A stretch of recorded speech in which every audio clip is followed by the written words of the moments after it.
បាទជំរាបសួរពុកម៉ែបងប្អូនថ្ងៃនេះគឺជាថ្ងៃទី11ខែមេសាឆ្នាំ2025បាទថ្ងៃនេះនាំអារម្មណ៍បងប្អូនមកមើលការដ្ឋានបាទខាងភូមិត្រុំខាងត្បូងឃុំជ្រោយនាងនួនស្រុក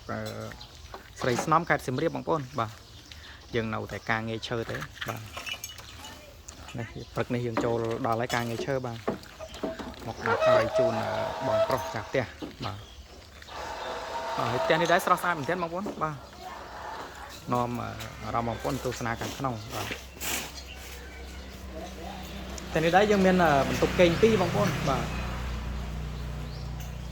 មកពីដានបាទហើយបន្ទប់ទួលភ្ញៀវរៀនជាអក្សរ L បងប្អូនណាបាទ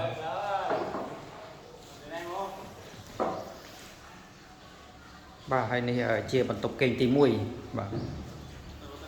ពាក់ឲ្យស៊ីនតិចបងប្អូន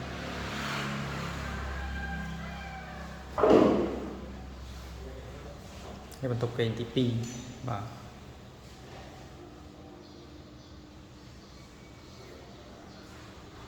នេះចង្ក្រានបាយថាចង្ក្រានបាយបងប្អូន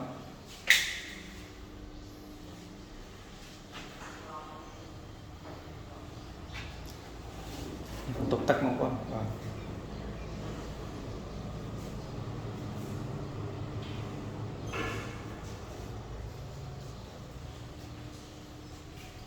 បាទបងប្អូនខាងស្រុកស្រីស្នំបាទមានចំណាប់អារម្មណ៍ចង់សាងសង់ឲ្យបងប្អូនអាចមើលដល់ទីតាំងបាន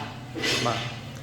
ឬក៏បងប្អូនទំនាក់ទំនងមេធំននសេហាបងប្អូនណាបាទទទួលមកការ25ខេត្តក្រុង